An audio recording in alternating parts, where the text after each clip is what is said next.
আজ আমরা ক্লাস 12-এর তৃতীয় সেমিস্টারের বাংলা ভাষা ও সংস্কৃতি বইয়ের চতুর্থ অধ্যায় বাংলা গানের ইতিহাস সংক্ষিপ্ত রূপ থেকে আলোচনা করব। এখানে যে প্রশ্ন এবং উত্তরগুলো আলোচনা করা হবে তা সবই নেওয়া হয়েছে 2026-27 এবিটিএ থেকে।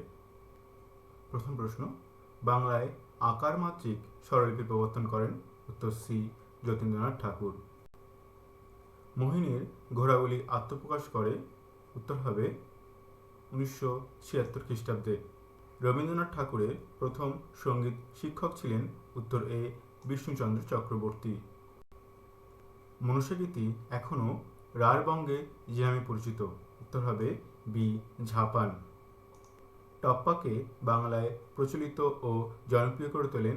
উত্তর বি, রামনিধি গুপ্ত বা মৃদুবাবু। সর্বপ্রথম বাংলায় ধ্রুপদ রচনা করেন? উত্তর বি, রামশঙ্কর ভট্টাচার্য। টপ্পাকে বাংলায় জনপ্রিয় করে তোলেন মৃদুবাবু। পাঁচালী ও কথকতা রীতির সঙ্গে কীর্তন গানকে মিশিয়ে তৈরি হয়েছিল? উত্তর বি, ঢপকীর্তন। বাংলা ভাষায় গজল রচনার পথিকৃৎ হলেন?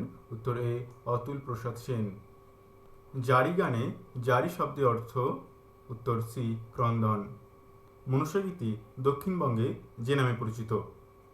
উত্তর হবে বি, ভাসান।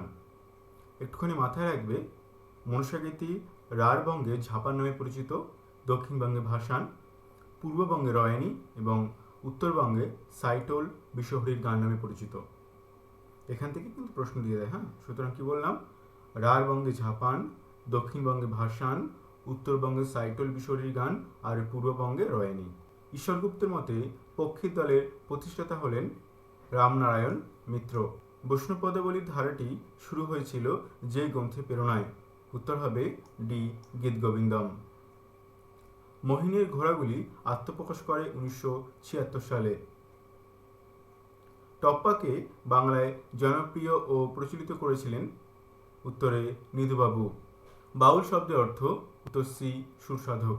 মাথায় রাখতে হবে এই বাতুল শব্দ থেকে বাউল শব্দ এসেছিল। হাপাখরাই গানের প্রবর্তক? উত্তর এ, মোহনচাঁদ বসু। একই প্রশ্ন, টপ্পাকে বাংলায় প্রচলিত ও জনপ্রিয় করে তোলেন? উত্তর বি, মৃদুবাবু। ভাটিয়ালি সুরে গাওয়া রবীন্দ্রসঙ্গীতটি হল গ্রাম ছাড়া ওই রাঙামাটির পথ। উই শ্যাল ওভারকাম এর বাংলা অনুবাদ আমরা করব জয়। গানটির গীতিকার হলেন? উত্তর বি, শিবদাস বন্দ্যোপাধ্যায়। বাংলায় আকার মাত্রিক স্বরলিপির প্রবর্তন করেন? উত্তর ডি, যতীন্দ্রনাথ ঠাকুর। একই প্রশ্ন, মোহিনীর ঘোড়াগুলি আত্মপ্রকাশ করে 1976 সালে।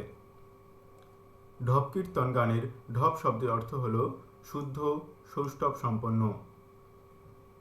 গহন কুসুম কুঞ্জ মাঝে যে পর্যায়ের গান? উত্তর বি, ভানু সিংহের পদাবলী।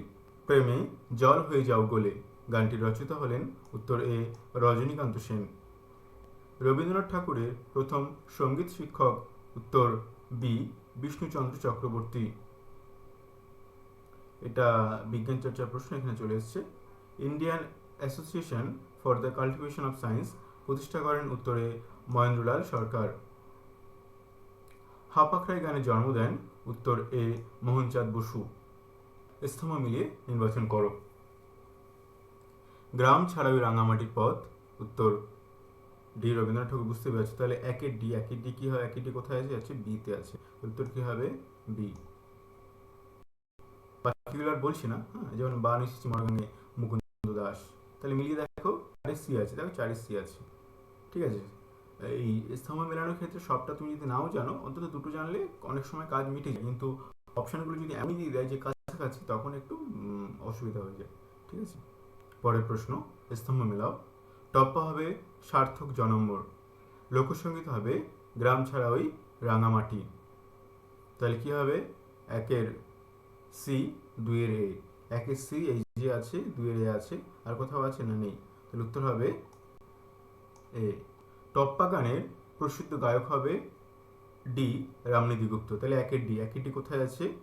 ডি, বিতে আছে। তাহলে উত্তর কি হবে? বি। ও দয়াল বিচার করো, এখানে হবে অখিল বন্ধু ঘোষ। তাহলে একের ডি কোথায় আছে? ডি, এতে আছে। তাহলে উত্তর কি হবে? এ। যখন দেখবে একটা অপশন দেখে মিলে গেছে আর তুমি ওটা নিশ্চিতভাবেই জানো এটা হবে, তখন আর বাকিগুলো চেক করার প্রয়োজন পড়ে না। পরের প্রশ্ন, ছেড়ে দাও কাচের চুড়ি বঙ্গ নয়, কি হবে?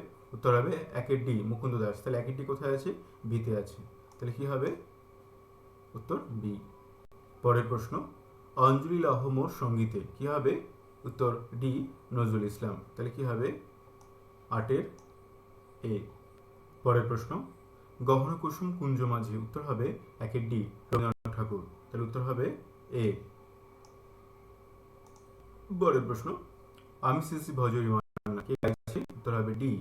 তাহলে কি আছে? একের ডি, সুতরাং উত্তর হবে ডি।